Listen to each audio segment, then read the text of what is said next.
How's it going, YouTube? Coming soon today with another video. And today, guys, what the brand new is my brand new 3 variants for Striker. I hope that you enjoy this video because there's so many different ways that you can play Striker, and adding 3 new ways to the arsenal is just even better. You know, like you always have a new way to pick up and play the deck. So today we're going to be talking about engines and how an engine affects the deck. How many pieces of an engine should you fit into a deck? Exactly how many of your main deck engine cards are you okay with cutting? How many utility spots are left? And is the engine that you're adding good and bad, and how do you determine that?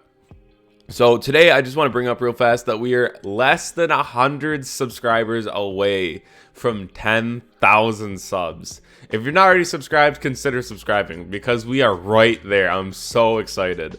I just want to say thank you all so very much for this opportunity. I have been growing this family for a couple of years now, and the fact that we're right here right now is insane. So at 10,000, once we hit our goal, I'll be announcing a new giveaway. I'll be announcing the date for my 10K tourney, which I've decided will be on Dueling Buck again. We're going to be doing Eternal format, so that's going to be your Thunder Dragon, your Orcust, your Striker.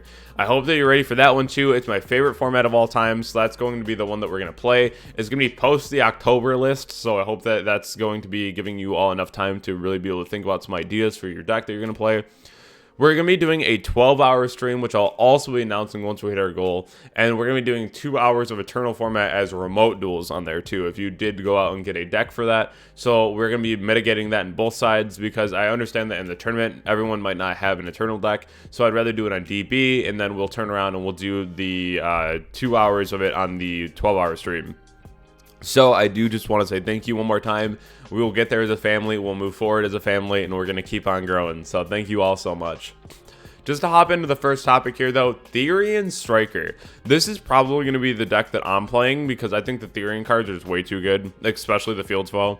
But so I'm only adding 5 cards in here. I'm adding 2 of the Regulus up here and then 3 of the Field Spell. These cards are really strong, especially because the Regulus is just another huge body on the board, right? And that's what Striker really needs, is another damage output, which is really strong. The other thing, too, is that it's just a free negate because you can equip any of your links and just go ahead and play the game with that one, which is really nice.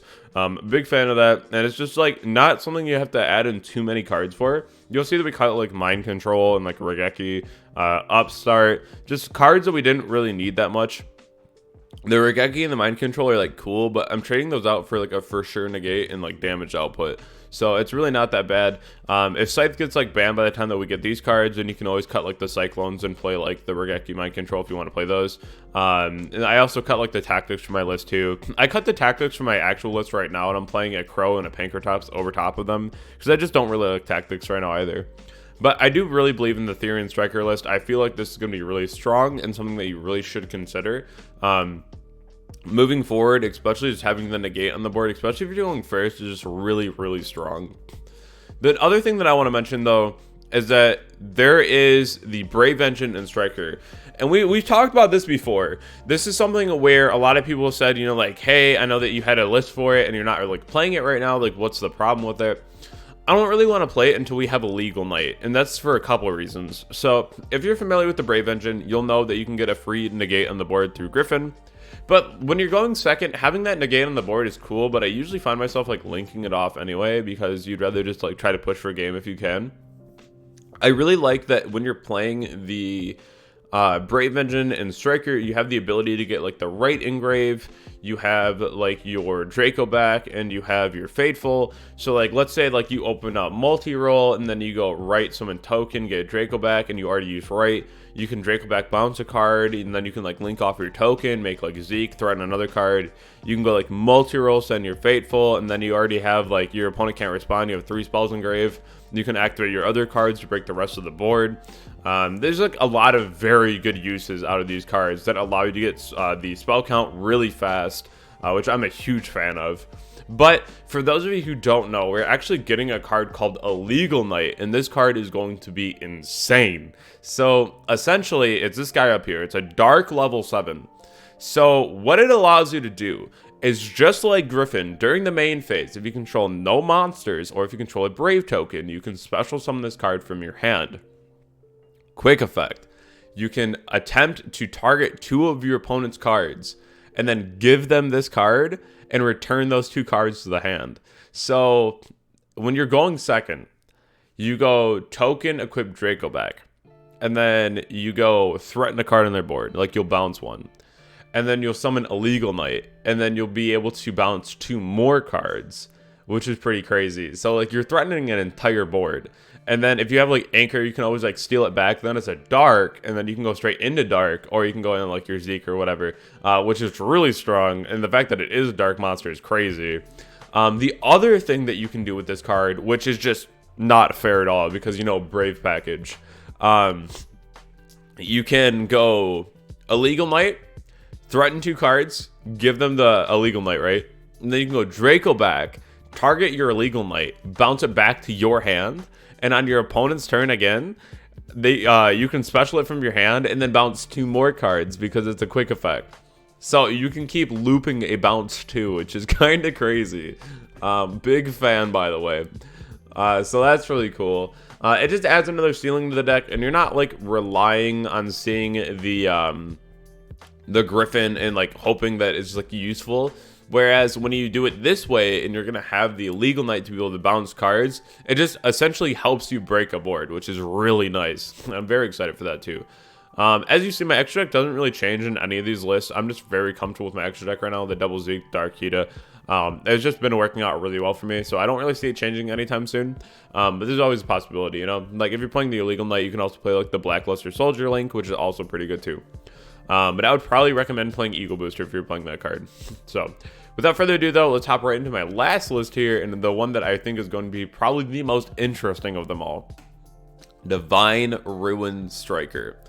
So this is something that is really interesting because the ability to just stun your opponent with cards from the hand, so you're not getting your back row blown out. Because, so just to kind of start off explaining what these cards do, this is a field spell and it allows you to activate these from the hand like they're Musketeer spells, which is really insane. The other thing is that when one of these spell cards resolves, the field spell gives you the option to put it back in the deck and then draw a new card, which is kind of insane because you can do this up to 3. So like if you resolve 3 of these, you can use this to just go ahead and draw 3 new cards, which breaking a board with these is insane because not only are you breaking their board, you're also banishing cards off the top of their deck. And there's so many important cards that you can just hit. Like imagine you banish like a Celestial, or like you're banishing like someone's Engage, or you know, like 2 of their array. Like there's so many cool things that you can just like banish off of these cards that just are so meaningful to your opponent. So we have this one right here, which is essentially a Rhoda for your other cards, which is really nice. And then this one allows you to again banish. This one will destroy a special summon monster on the board. This one is broken. This one, it destroys a spell or trap that makes them banish 4 off the top of their deck. That's so many cards. Like, I read this the first time and I was like, wow, that's an issue. Like, that's so many cards. And then this one is going to be like your anchor of sorts. So that's pretty cool, just having the free effect negation. And then you also have this one, which is essentially like an Ego Boost or a Dragon Lord's effect in the graveyard, where you can protect your monster once per turn. Also, you can make a monster not be able to attack in that turn as well. So they all have a lot of like really cool versatile cards in the archetype. The other thing too is that not only do they have the ability to shut down your opponent through like interruption, they can also special summon from the extra deck, each and every one of them except the field spell. So they can summon this one, which essentially would just add back the field spell because they're not playing the continuous one, which is really good. Big fan of this one, and it can be killed like hard effects, so they have to run it over by battle. Really, really cool. I'm really big fan of this card. So the other thing too is that when you activate these cards, you don't have a battle phase in the following turn. So you kind of have to keep that in the back of your mind, where if you're going to be playing the tempo game, that you're not going to be losing your own tempo to not having a battle phase. They are really strong though, because they do control the game state. And like I said, they give you so much draw power that it doesn't really matter. When you can set up like an anchor and a shark cannon, even that turn that you don't have a battle phase, like you're not going to lose. And the other thing too is that remember that if you don't have a battle phase, you don't have a main phase too. So like kind of keep that in the back of your head. That's kind of not the greatest thing to see happen. I do really like this archetype though, and like even with the Brave one, I think this one is something that I'm definitely gonna be trying once we get Illegal Knight. But there's so many different ways you can play Striker. And when we're talking about like engines, for example, this is clearly a fairly big engine to be adding in a deck. But you still want to be able to try it out. So when you do something like that, you just have to make sure, you know, like I have my monster count that I want to play usually. I have my other ways to raid too, which is fine, so I'm not losing any consistency. I'm still playing my Sharks, I'm still playing my Widows. My spell count's still super high right now, so this would say to me that this is probably very consistent. If I'm looking at like the Brave engine, I'm looking like, okay, my spell count's still super high, you know, like my monster count is still here, still playing the same amount of utility, I'm still playing a ton of hand traps here, as you can see. So I don't really think that this is affecting anything, even though it is 9 cards, it's still objectively trying to do what Striker wants to do. And then we'll do the last check too on our Therion list. And again, I didn't change a whole lot, so these fit in just fine. If you're going to be adding in a engine and you're not really sure if it fits, if you start really like dipping into, like, for example, I want spell count. If I really dipped into my spell count, I'd probably consider cutting more of the engine out.